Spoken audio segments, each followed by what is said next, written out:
Hello dear students. Today we'll discuss about the external features of heart. Heart is a hollow muscular organ situated in the middle mediastinum and it is covered by pericardium. The right atrium receives deoxygenated blood via the superior and inferior vena cava as well as the coronary sinus.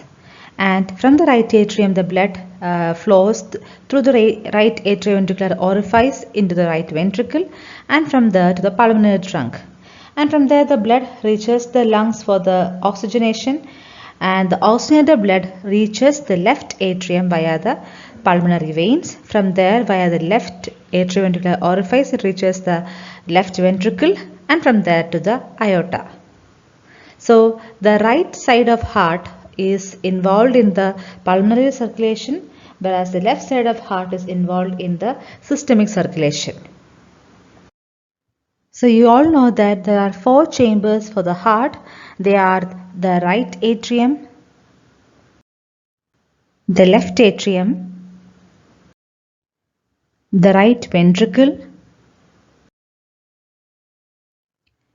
and the left ventricle. So when you are viewing from the posterior aspect, you can say this is the right atrium, left atrium, right ventricle and the left ventricle. Now we will see what are the different grooves related to heart. So you can see here in between the right atrium and the right ventricle you can see a groove. So that is the atrioventricular groove. And since it is seen in the right part, you can say it is the right and anterior part of the atrioventricular groove. Now in the second figure you can see this region also is between the atrium and the ventricle. So this is the posterior part of the atrioventricular groove. And when you look at the first figure again, you can see on the left side also there is atrioventricular groove. So that is the left anterior part of atrioventricular groove. So the atrioventricular groove has got three parts. There is the right anterior part, then the posterior part and the left anterior part. So you can see it is encircling the heart like a crown. So it is also known as the coronary sulcus. So the coronary sulcus is nothing but the atrioventricular groove which has got three parts and it encircles the heart throughout and it is seen between the atrium and the ventricle. Then you can see in the first figure you can see the anterior interventricular groove seen between the right and the left ventricle. In the second figure you can see the posterior interventricular groove seen between the posterior aspect of the right and left ventricle. Also you can see the interatrial sulcus seen between the right and the left atrium. So you can once again see in this diagram you can identify the great vessels, then the right auricle, left auricle and the other chambers. And in the between the right atrium and the right ventricle you can see the right anterior part of the atrioventricular groove. And in between the right and left ventricle in the anterior surface or the sternocostal surface you can see the anterior interventricular groove, and posteriorly, that is denoted by the dotted line between the right and left ventricle, you can see the posterior interventricular groove. This is another figure to demonstrate the coronary sulcus or the atrioventricular groove. So you can see the right anterior part of the atrioventricular groove and the posterior part of the atrioventricular groove is denoted with the yellow dotted lines, and then again the left anterior part of the atrioventricular groove. So that encircles the heart like a crown. So this is the posterior aspect of the heart, and you can see the right atrium, left atrium, right ventricle and left ventricle. In between the right atrium and the left atrium you can see the interatrial sulcus, and in between the right and left ventricle you can see the posterior interventricular groove. And you can also see the posterior part of the atrioventricular groove or the posterior part of the coronary sulcus. So what do you mean by the crux of heart? Crux of heart is that point on the posterior part of the atrioventricular groove where the interatrial sulcus meets the posterior interventricular groove. So that is, in other words, you can say it is the meeting point between the posterior part of the atrioventricular groove, the posterior interventricular groove as well as the interatrial sulcus. So now we'll see the presenting parts of heart. So the heart has got apex, base, three surfaces which are the sternocostal surface, diaphragmatic surface, pulmonary or the left surface, and three borders mainly which are the right, left and the inferior border. You can also include superior border as well. So first we'll see the apex.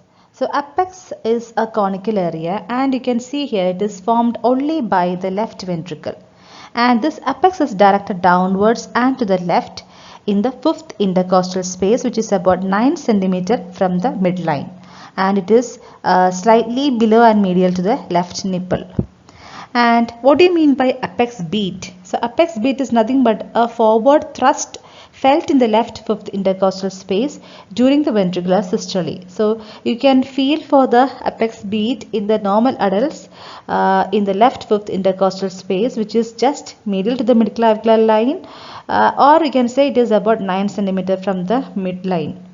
Whereas in children or in the newborns, it is usually felt in the left fourth intercostal space, which is just lateral to the midclavicular line. So in the adults, you can feel it in the left fifth intercostal space, that is just medial to the midclavicular line, whereas in the newborns, it is in the left fourth intercostal space, just lateral to the midclavicular line.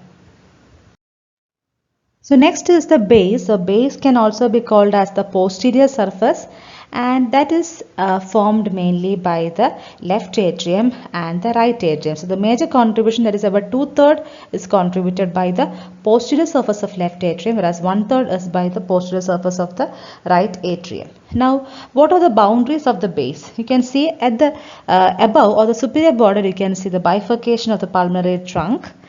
And the lower border, you can see the posterior part of the atrioventricular groove that separates it from the ventricles. And here you get the anastomosis between the right and left coronary arteries as well as the coronary sinus. Whereas in the right side, you get the right border of the right atrium, and that is extending from the superior vena cava to the inferior vena cava. Whereas on the left side, you get the left border of the left atrium, that is extending from the upper to the lower left pulmonary veins. So next we'll see the sternocostal surface. This surface is separated from the base by the right border, from the diaphragmatic surface by the inferior border, and from the left surface by the left border. So what are the chambers contributing to the sternocostal surface? So the main contribution is by the anterior surface of the right atrium and right auricle, then the right ventricle and left ventricle, and also a part of the left auricle. So these are the chambers forming the sternocostal surface. Now, what are the other features that you can visualize on the sternocostal surface? So you can see the anterior right part of the atrioventricular groove as well as the anterior interventricular groove. So in the anterior right part of the atrioventricular groove, which all structures are lodged, you can see the trunk of the right coronary artery is lodged in this region, as well as the small cardiac vein is lodged in this region. Now, the anterior cardiac veins cross this groove. In the anterior interventricular groove, as the name suggests, you have the anterior interventricular branch of the left coronary artery, and also you get the great cardiac vein. So you should have an idea about the structures lodged in these grooves. So in the first groove, that is the right anterior part of the atrioventricular groove, you have the trunk of the coronary artery as well as the small cardiac vein, whereas the anterior cardiac veins cross this region, whereas in the anterior interventricular groove, you have the anterior interventricular branch of the left coronary artery as well as the great cardiac vein. So next surface is the diaphragmatic surface, and you can see here it is contributed by the two ventricles. So mainly the contribution is by the left ventricle, which is forming about 2/3, whereas the right ventricle forms the 1/3 of the diaphragmatic surface.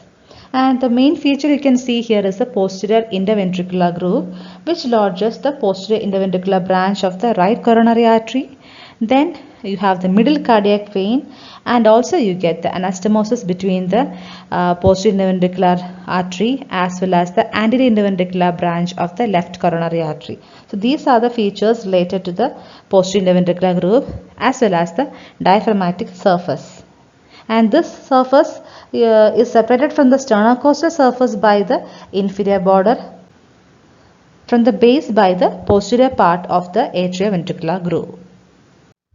So next is the left surface. The left surface also you can call it as the pulmonary surface, and this is formed mainly by the left ventricle, and also there is a contribution of the left atrium and the left auricle. Now the left part of the atrioventricular groove, that is the left anterior part of the atrioventricular groove, is seen in this region between the left auricle and the left ventricle, and it lodges the trunk and circumflex branch of the left coronary artery, the termination of the great cardiac vein, as well as the commencement of the coronary sinus. The right border is mainly formed by the right atrium, and that extends from the opening of the superior vena cava to the opening of the inferior vena cava. And this border separates the base from the sternocostal surface.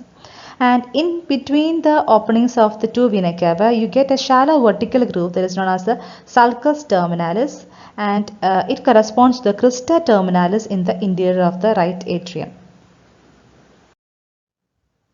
The inferior border is very sharp and it separates the sternocostal from the diaphragmatic surface. So it extends from the opening of the inferior vena cava to the apex of heart. And this border is accompanied by the marginal branch of the right coronary artery and also the corresponding vein. And close to the apex you have a notch known as the incisura apicis cordis, and this gives passage to the anterior interventricular branch of the left coronary artery.